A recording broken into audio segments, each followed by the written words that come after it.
Quand j'étais enfant, j'avais un rêve. Pouvoir aller dans la tête des gens pour découvrir comment ils pensaient et surtout pourquoi ils agissaient comme ci ou comme ça. J'ai passé mon catéchisme à poser des questions avec un pasteur qui ne proposait jamais un sens fermé, mais qui ouvrait encore plus de pistes de réflexion. C'est ça pour moi l'Église.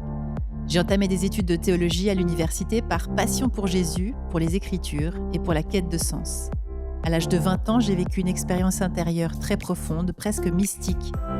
Plus de 20 ans plus tard, après un master en théologie, des centaines de livres dévorés, des formations et d'innombrables personnes rencontrées ou accompagnées, je continue d'être émerveillée par les grands mystères de la vie. Plus j'en apprends sur Dieu et sur le Christ, et moins j'en sais, mais plus je le vis. Et paradoxalement, ces mystères qui semblent toujours nous échapper se dévoilent aussi autrement au fur et à mesure du chemin parcouru et des épreuves traversées. Ce podcast est proposé par Regard Protestant.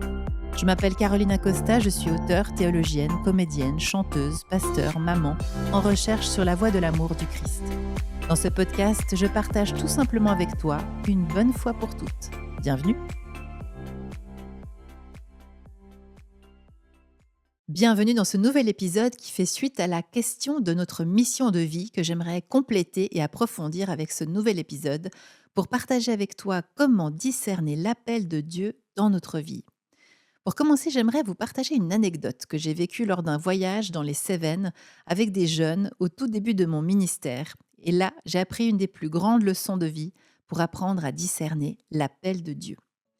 Nous sommes partis au sud de la France et nous avons eu le privilège d'aller rencontrer un ermite protestant bien connu dans le milieu réformé, Daniel Bourguet. Un ermite, c'est donc une personne qui décide de s'isoler, de vivre seul, en présence de Dieu bien sûr.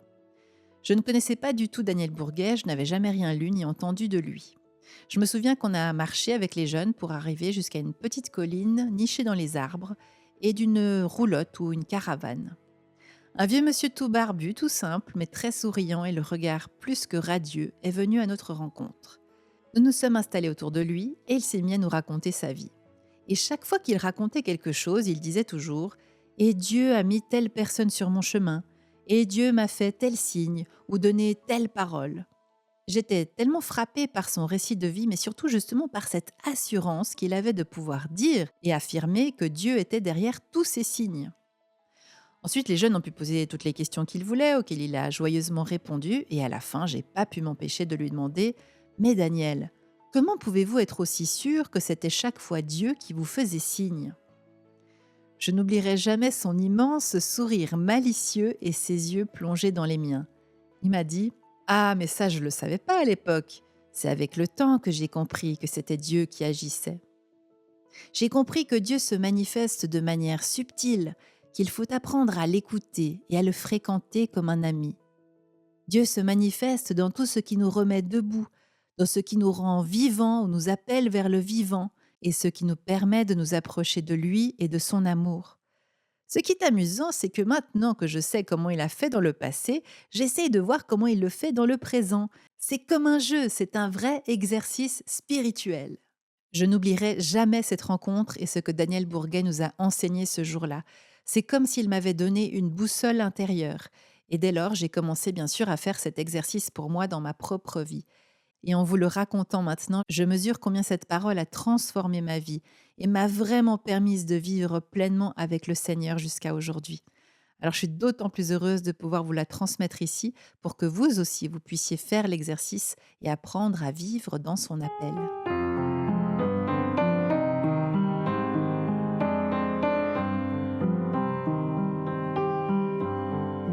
Magnifique est le Seigneur, tout mon cœur pour chanter Dieu.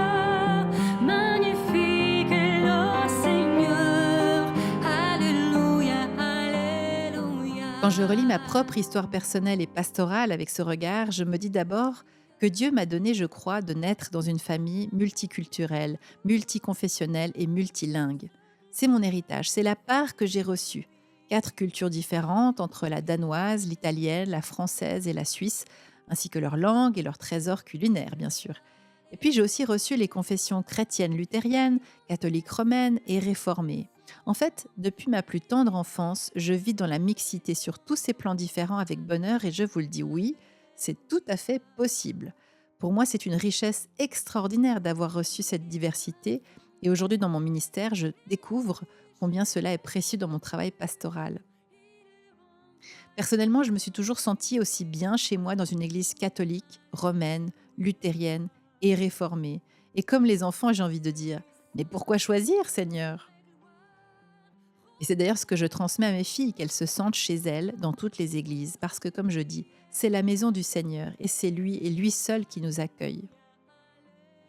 Et Jésus ne disait-il pas, il y a plusieurs demeures dans la maison de mon Père? L'Église universelle, pour moi, c'est bien sûr la communion de nos églises, mais c'est aussi, comme disait Jésus, ma mère, ma sœur, mon frère sont celles et ceux qui réalisent le désir de Dieu, qui est celui d'aimer, bien sûr. Et ça dépasse aussi nos frontières ecclésiales.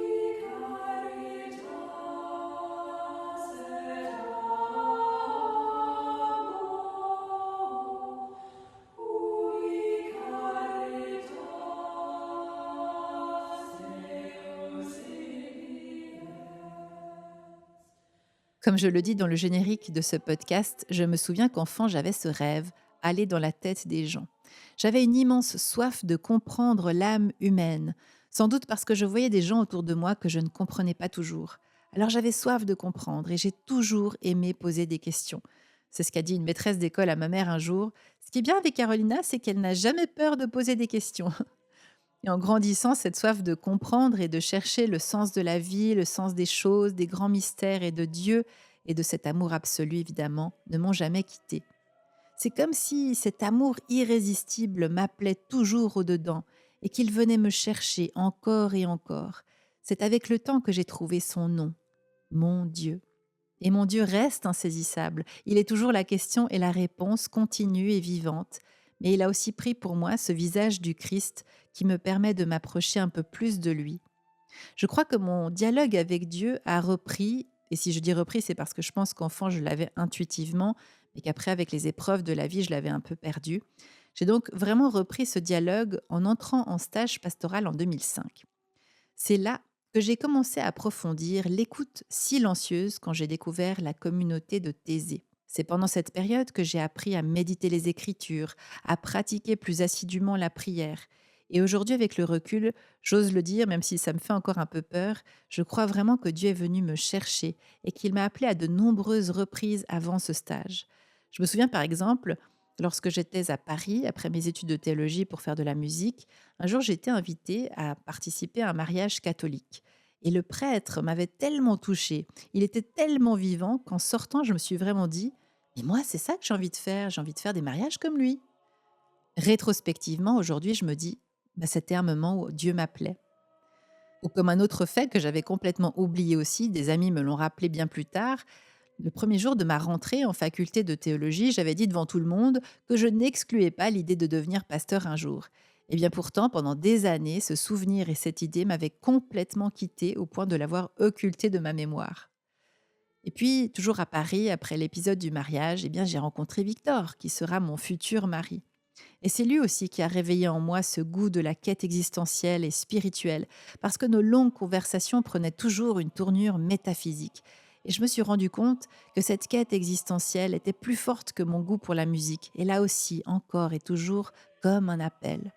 Et si finalement une conversation avec un pasteur à Genève lors d'un séjour, qui a fini de me convaincre quand il m'a dit « Bon, écoute, Carolina, si tu reviens vivre à Genève, tu fais ton stage et puis tu deviens pasteur. » Quoi? Moi? Vraiment? Non, mais j'avoue qu'à ce moment-là, je me sentais tellement loin de l'idée que je me faisais d'un pasteur, ce qui est bizarre d'ailleurs, puisque j'avais moi-même eu un modèle plutôt atypique avec mon pasteur de jeunesse. Mais je sais pas, je me voyais comme une saltimbanque, une bohémienne qui aimait faire la fête, danser, chanter, mais certainement pas parler depuis une chaire. Et puis, en vérité, je crois que je ne m'en sentais pas digne, au fond. Mais ce regard-là, porté sur moi par ce pasteur, et cet appel qui était là tellement fort et tellement clair ne m'a plus lâché. Alors, ça a fait son chemin en moi comme une petite graine, et j'ai fini par oser m'inscrire au stage pastoral. Mais là aussi, je me disais, non, mais ils vont jamais me prendre. En plus, ça fait des années que je fréquente plus l'église, et puis ma foi est bien trop petite. Et je me souviens que le responsable des stages au téléphone m'avait appelé pour me dire qu'ils avaient reçu ma candidature, mais qu'ils ne pouvaient pas me garantir la place parce que vous comprenez, cette année-là, exceptionnellement, nous étions 4 alors qu'il n'y avait que 2 places. Et à la fin du téléphone, je m'étais dit, bah, tu vois, ça va jamais marcher. Eh bien, pas du tout. 15 jours plus tard, il me rappelait pour me dire, bon, alors écoutez, finalement, contre toute attente, notre église a décidé de vous prendre tous les 4 en stage. Ben voyons. Mince, alors cette fois, je ne pouvais plus reculer ni me cacher.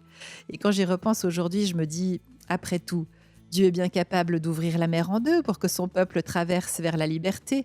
Alors pourquoi ne pas prendre 4 stagiaires pasteurs si tel est son désir? Quand Dieu veut, Dieu veut. Inch'Allah.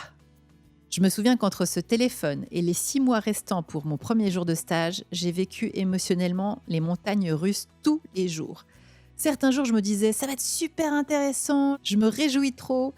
Et d'autres jours, je me sentais mais carrément au fond du bac et je me disais, mais qu'est-ce que tu vas faire dans une église, ma fille? C'est pas du tout pour toi. Pourtant, je n'oublierai jamais mon premier jour de stage, arrivé à la cathédrale Saint-Pierre de Genève, où je me suis sentie contre toute attente, comme un poisson dans l'eau. Mais ça ne m'a pas empêché non plus, pendant mes 2 ans de stage et encore par la suite, de souffrir régulièrement du syndrome de l'imposteur. Je croyais toujours qu'un jour, quelqu'un viendrait me taper sur l'épaule pour me dire Excusez-nous, Carolina, hein, mais c'est vrai, effectivement, on s'est trompé, vous ne pouvez pas devenir pasteur. » Je crois rétrospectivement que c'est parce que autant mon appel intérieur à suivre le Christ et à chercher Dieu était clair, autant le fait que mon engagement se fasse dans une église l'était moins. C'est pour ça que je me suis toujours dit et que je l'ai répété lors de ma consécration, je me sens appelée au service du Seigneur d'abord et avant tout, et c'est en lui que je trouve ma liberté d'enfant de Dieu.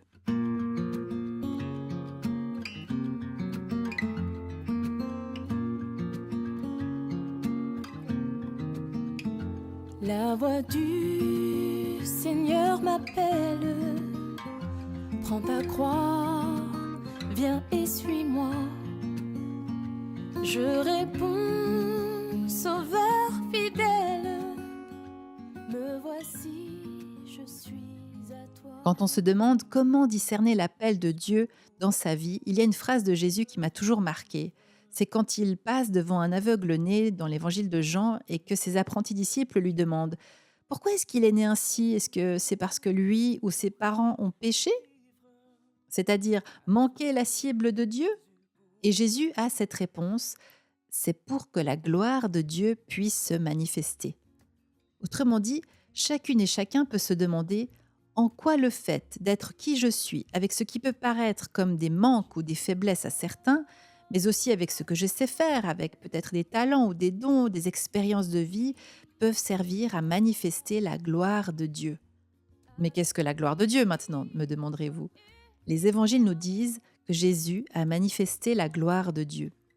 Or, le mot traduit généralement en français par manifester, en grec c'est dokeo, ce qui signifie littéralement faire apparaître. Donc la bonne question c'est, comment est-ce que Jésus fait apparaître Dieu dans le monde? La réponse, c'est évidemment par toute sa vie d'amour, par ses enseignements, ses paraboles, mais aussi ses silences, ses actions, ses gestes, sa mort et sa résurrection. C'est toute sa vie d'humain. Comme je le disais dans l'épisode sur Jésus, il est le visage et le corps de l'amour absolu sur la terre et donc de Dieu. Or, depuis que Jésus est retourné auprès du Père, comme nous le racontons lors de la fête de l'Ascension, il nous transmet le flambeau à Pentecôte, c'est son souffle sacré, l'Esprit Saint, qui est cette puissance d'amour et de révélation. Jésus n'a plus de corps ici-bas, mais maintenant il a nos yeux, nos mains, nos cœurs, nos paroles pour manifester à notre tour la gloire de Dieu, c'est-à-dire sa grandeur et sa présence dans nos vies.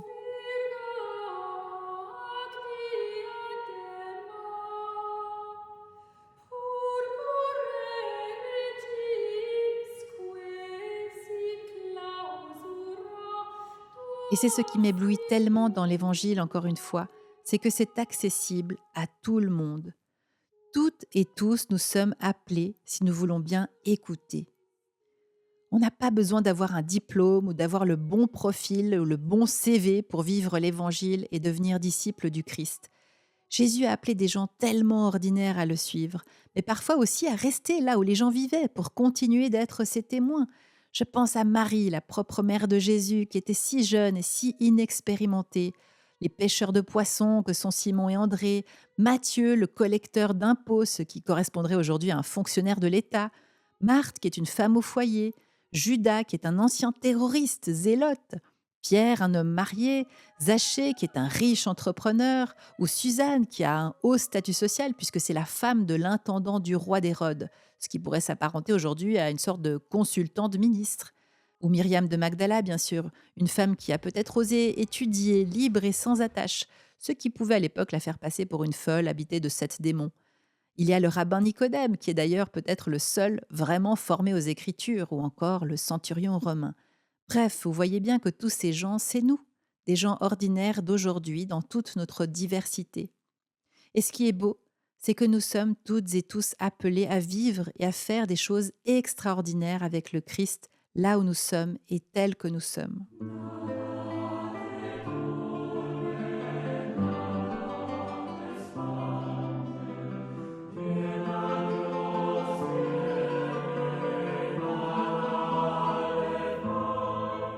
Je me souviens pendant mon stage pastoral que des gens ont commencé à me dire: Tu sais, il faudra que tu choisisses entre le métier de chanteuse comédienne ou le métier de pasteur, tu pourras pas faire les deux.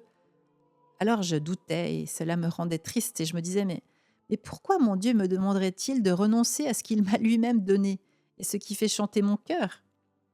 Et un jour, je suis tombée sur ce verset dans la première épître aux Corinthiens, chapitre 7, verset 17, que j'ai immédiatement fait mien. Que chacune et chacun vive selon la condition que le Seigneur lui a donnée en partage et dans laquelle il se trouvait quand Dieu l'a appelé.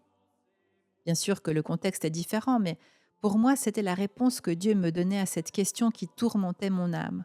Et alors, j'ai simplement accepté que j'avais ces deux facettes et j'ai persévéré parce que c'est ainsi que Dieu m'avait appelé. Ça n'a pas toujours été simple et bien sûr que j'ai rencontré des vents contraires. Mais j'ai décidé de toujours travailler à mi-temps comme pasteur et à mi-temps avec mon mari, avec qui je partageais ce même désir de transmettre l'amour absolu par la voie de l'art. Et là aussi, quand je regarde en arrière, je me dis que j'ai eu raison de faire confiance au Seigneur. Je repense par exemple à la web-série qui a provoqué un raz-de-marée dans nos églises et à l'extérieur de nos églises, qui était Ma femme est pasteur.